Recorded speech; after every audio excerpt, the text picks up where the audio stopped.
வணக்கம். சென்ற தேர்தலில் திரு மு.க. ஸ்டாலின் அவர்கள் என்ன வாக்குறுதி கொடுத்தாருன்னா, பல வாக்குறுதிகள் கொடுத்தார்கள். அதுல சிலரெல்லாம் பண்ணாரு, சிலது பண்ணவே இல்லை, மறந்துட்டார் நினைக்கிறேன். ஆட்சிக்கு வந்த உடனேயே தூத்துக்குடியில் நடந்த துப்பாக்கி சூடு 13 பேர் இறந்தாங்க இல்லையா, அதுக்கு காரணமானவர்களை நான் கைது பண்ணி நடவடிக்கை எடுப்பேன் அப்படின்னாரு. அது ஜஸ்டிஸ் அருணா ஜெகதீசன் அவர்கள் கமிஷன் போட்டு எல்லாரும் மேலையும் கொலை வழக்கு பதிவு செய்யணும்னு அறிக்கை கொடுத்தாங்க. நான் நடவடிக்கை எடுப்பேன்னாரு. ஆட்சி போயிடுச்சு, ஒரு ஆணியும் புடுங்கல. அதுக்கு அடுத்து ஜெயலலிதா, முன்னாள் முதல்வர் ஜெயலலிதாவுடைய மரணத்தை நான் விடவே மாட்டேன், அதுக்கு சம்பந்தப்பட்டவர்கள் மேல எஃப்ஐஆர் போட்டு கைது பண்ணி நடவடிக்கை எடுப்பேன் அப்படின்னாரு. ஒன்னும் கிழிக்கல, முடிஞ்சு போச்சு. இந்த மாதிரி பல விஷயங்கள் நீதிமன்றங்கள் ஆணையிட்டா அதை செய்யறதே கிடையாது. வாச்சாத்தி கிராமத்துல என்ன பாலியல் பலாத்காரம் பண்ணும்போது யாரெல்லாம் அதிகாரியா இருந்தாங்களோ அவங்க மேல எல்லாரும் எஃப்ஐஆர் போடுங்க அப்படின்னு ஹைகோர்ட் சொல்லிச்சு. இவருடைய ஆட்சியில தான், போன ஆட்சியில ஒரு நடவடிக்கையும் எடுக்கல, கோர்ட்டை மதிக்கவே இல்லை. அப்போ பழைய டிஜிபி ராமானுஜம் எஸ்பி எங்க, பழைய தாம்பரம் பழைய Chennai commissioner AK Viswanathan ASP, அப்ப அவங்க எல்லாரும் மேல எஃப்ஐஆர் போட சொல்லிச்சு கோர்ட்டு. ஒண்ணுமே பண்ணல ஸ்டாலின் அவர்கள். இதே முறையை தான் அண்ணா திமுக கையாண்டாங்க. அவங்களும் போலீஸ்காரங்களை நம்பி ஆட்சி பண்ணவங்க தான். போலீஸ்காரங்க நடவடிக்கை எடுக்க மாட்டாங்க.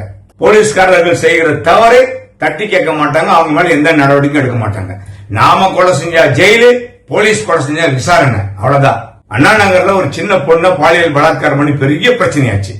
அந்த பொண்ணு, பாதிக்கப்பட்ட பொண்ணுங்களே கூப்பிட்டு அந்த இன்ஸ்பெக்டர் மிரட்டி ஒரே பிரச்சனையாச்சு. கோர்ட்டுக்கு போனோம்னா அது சிபிசிஐடி சிபிஐ என்கொயரிக்கு போச்சு.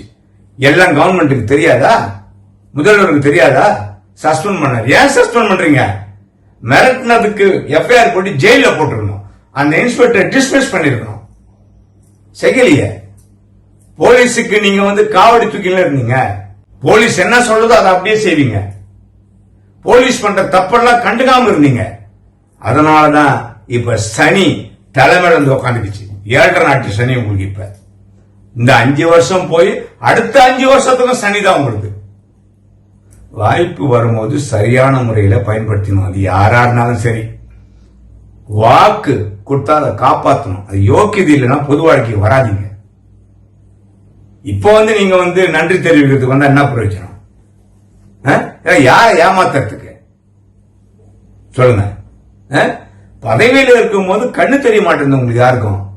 எந்த அமைச்சருக்கும் கண்ணு தெரியல, சாதாரண கவுன்சிலருக்கு கண்ணு தெரியலங்க. அப்படி இருக்கும்போது அமைச்சருங்களும் முதலமைச்சர்களும் எப்படி இருப்பாங்க சொல்லுங்க? எல்லா டெண்டர் கான்ட்ராக்ட் எல்லாம் அவங்களுக்கு வேண்டியவங்களுக்கே விடுறது, அதுல பல ஆயிரம் கோடி ஊழல், இதெல்லாம் தெரிஞ்சுதானே மக்கள் மாத்தி ஓட்டு போட்டாங்க. சொல்லுங்க.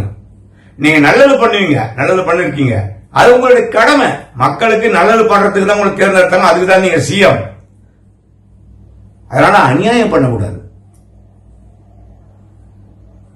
ஏதாவது ஒரு பிரச்சனை அப்படின்னா திமுக கார தலையிட்டு இருக்காங்கன்னா அது கண்டுக்கிறதே கிடையாது. நமக்கு வேண்டிய அதிகாரி தப்பு பண்றான்னா கண்டுக்கிறதே கிடையாது. அப்ப எப்படி விளங்கும்? அவங்க மக்கள் பார்த்து தானே இருக்காங்க நீங்க செய்யற அயோக்கியத்தனத்தை. அவங்களுடைய கோபத்தை எப்ப வெளிப்படுத்துவாங்க? 5 வருடத்திற்கு ஒரு முறை வருகின்ற தேர்தலிலே அவங்களுடைய கோபத்தை வெளிப்படுத்துவாங்க.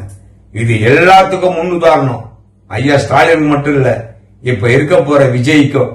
ஸ்டாலின் என்னென்ன சொன்னாரோ செய்யலையோ அதெல்லாம் விஜய் செய்யணும். ஏன்னா மக்களுக்கு எதிராக நடந்தது காவல்துறை, சமூகத்திற்கு எதிராக நடந்த குற்றங்கள், இது எல்லாத்தையும் விஜய் அவர்கள் நடவடிக்கை எடுக்கணும். இல்லனா நீங்களும் ஸ்டாலின் மாதிரி தான். ஆனா நீங்க உங்களை விட போறது இல்லை நாங்க, அது வேற விஷயம். முதல்வர் ஸ்டாலினையும் வச்சு செய்யறவங்க நீங்க ஏமாத்துறோம். நீங்க ஒழுங்கா பண்ணீங்கன்னா உங்களுக்கு நம்ம சப்போர்ட் பண்ணுவோம், ஒழுங்கா பண்ணா விமர்சனம் பண்ணுவோம். அந்த விமர்சனத்தை தாங்கிக்கிறதுக்கு விஜய் அவர்கள் தயாரா இருக்கணும், தன் மனதை பக்குவப்படுத்திக்கணும். முதல்வர் அவர்கள், முன்னாள் முதல்வர் ஸ்டாலின் அவர்கள் ரெஸ்ட் எடுங்க, ரெஸ்ட் எடுத்து அமைதியா இருங்க. வேற ஒண்ணும் பண்ண முடியாது.